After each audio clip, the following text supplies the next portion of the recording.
a ver, ¿cómo empezó todo? Esa es sin duda una de las preguntas más profundas que existen. Y bueno, en este análisis justo eso vamos a hacer. Vamos a intentar desentrañar esa historia increíble, el viaje desde una simple, pequeñísima chispa química hasta la red de vida tan compleja que vemos hoy en nuestro planeta. Esa es justamente la pregunta del millón. ¿Cómo es que un planeta de pura roca y agua de repente produce vida? Y ojo, la respuesta no es magia, para nada. Es un proceso fascinante que se fue cocinando, digamos, a fuego lento durante miles de millones de años. Así que vamos a meternos de lleno a explorar qué es lo que nos dice la ciencia sobre esto. Ok, para empezar a entender el origen de la vida, primero tenemos que hacer un viaje en el tiempo, pero un viaje de verdad, ¿eh? A una Tierra súper joven, un lugar que de verdad no reconoceríamos para nada hoy en día. A ver, pongamos todo esto en perspectiva. El universo es, inmenso, viejísimo. Pero la Tierra, curiosamente, no se quedó estéril por mucho tiempo. Miren, poquito después de que se formó, y digo poquito en términos cósmicos, claro, pasó algo realmente extraordinario. Aparecieron las primerísimas células. Entonces, aquí está el punto clave. Lo más importante de todo esto.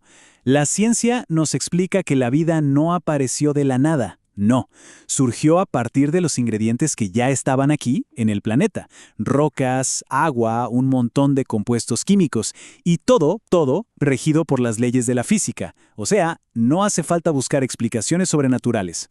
Bien, hemos estado hablando de la primera vida, ¿verdad?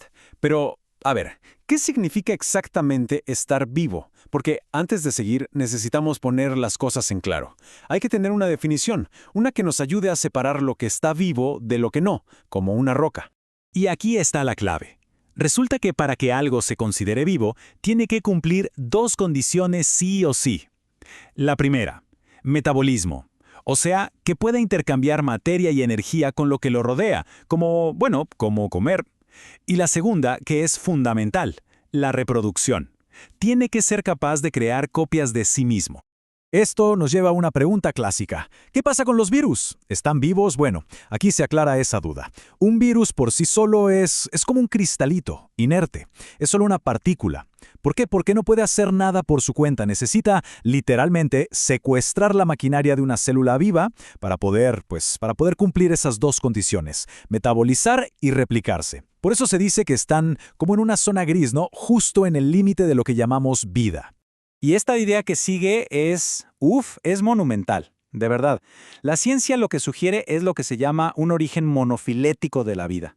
¿Qué significa eso? Significa que cada planta, cada animal, cada hongo, cada bacteria, todo, absolutamente todo lo que está vivo hoy, desciende de un solo ancestro común. Una sola célula que existió hace casi 4.000 millones de años. Claro, si todo viene de una sola célula, la pregunta es obvia. ¿Cómo es posible que exista la inmensa diversidad de vida que vemos hoy? ¿De dónde salieron los elefantes, los árboles, nosotros? Bueno, la respuesta está en uno de los conceptos más potentes y elegantes de toda la ciencia, la evolución. Y aquí hay que aclarar algo súper importante. Cuando se dice que la evolución es solo una teoría, se está usando mal la palabra. En la ciencia, una teoría no es una simple idea o una suposición. No, es el nivel más alto de explicación que tenemos. Es una explicación súper robusta, respaldado por una montaña de evidencia de todos lados. De los fósiles, de la anatomía, la genética, de tantas ramas distintas que hoy se considera uno de los pilares de la biología. Punto. Muy bien. Entonces, si la evolución es el gran proceso, ¿cuál es el motor que lo impulsa? ¿Cómo funciona? Pues el mecanismo principal, el más famoso de todos, es el que propuso Charles Darwin, la selección natural. La idea, en el fondo, es bastante sencilla de entender. Piénsenlo así. En la naturaleza hay una lucha constante por sobrevivir. Entonces, aquellos individuos que, por pura y total casualidad, nacen con alguna pequeña ventaja, no sé, un poquito más de velocidad, un camuflaje que funciona mejor o más resistencia a una enfermedad, pues esos tienen más probabilidades de sobrevivir. Y si sobreviven, se reproducen y le pasan esa ventaja a su descendencia. Este ejemplo de la jirafa es perfecto para entender la diferencia. La idea incorrecta, la de Lamarck, decía que una jirafa se estira mucho para llegar a las hojas altas, y ese cuello estirado se lo hereda a sus hijos. Pero no funciona así. La idea correcta, la de Darwin, es que en una población de jirafas ya hay cuellos de distintos tamaños, al azar. Las que nacieron con el cuello un poquito más largo, comen mejor, sobreviven más y por lo tanto tienen más hijitos que también heredan los genes del cuello largo. Es el ambiente el que selecciona, no el esfuerzo del individuo. Y ojo, que no hace falta ir a buscar fósiles para ver la selección natural funcionando. Esto pasa hoy a nuestro alrededor. Pensemos en las bacterias y los antibióticos. Cuando un antibiótico de repente deja de funcionar, no es que el medicamento cree bacterias más fuertes, no. Lo que pasa es que el antibiótico mata a todas las bacterias débiles, a las vulnerables.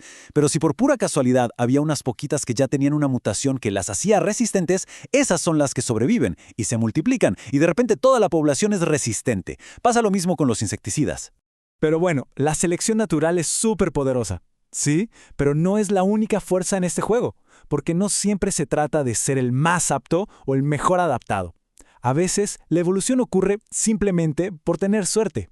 A este mecanismo se le llama deriva genética, y el ejemplo del cocodrilo azul es genial. Imaginen una población de cocodrilos, casi todos verdes, pero por una mutación al azar hay un par que son azules.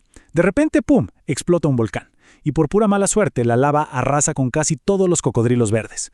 Los azules, que a lo mejor estaban en una cueva en ese momento, se salvan. ¿Eran mejores? No, simplemente tuvieron suerte. Ahora ellos se reproducen y con el tiempo la isla se llena de cocodrilos azules. Un cambio evolutivo, por puro azar. Y ahora pasemos a una de las pruebas más fuertes, más contundentes de la evolución. Una que de hecho Darwin ni siquiera pudo soñar, porque la evidencia estaba escondida en el lugar más pequeño posible, en nuestro propio ADN. Y para esto vamos a hablar de un animal increíblemente raro, el ornitorrinco. La pregunta es, ¿cómo es posible que este mamífero tan extraño, que pone huevos, nos pueda dar una prueba indiscutible de la evolución? Pues vamos a verlo.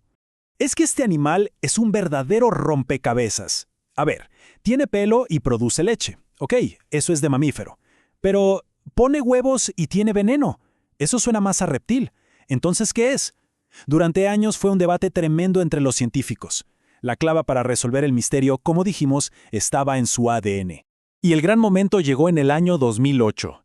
En ese año, un equipo de científicos logró secuenciar el genoma completo del ornitorrinco. Y fue como encontrar la piedra de Rosetta para entender la evolución de los mamíferos, un antes y un después. Y lo que encontraron al mirar dentro de su genoma fue simplemente asombroso. El análisis lo confirmó. El ornitorrinco tiene, literalmente, genes que son típicos de los mamíferos. Y también tiene genes que son típicos de los reptiles. Tiene de los dos. La evidencia era innegable. Estaba ahí, escrita en su código genético.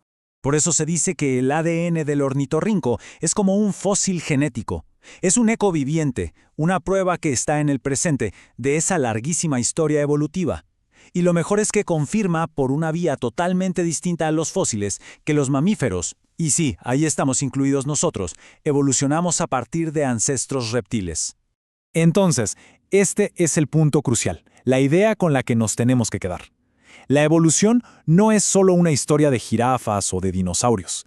Es el hilo conductor que conecta a cada ser vivo del planeta. Desde la bacteria más simple, pasando por el extraño ornitorrinco, hasta llegar a nosotros. Todos somos parte del mismo e inmenso árbol genealógico.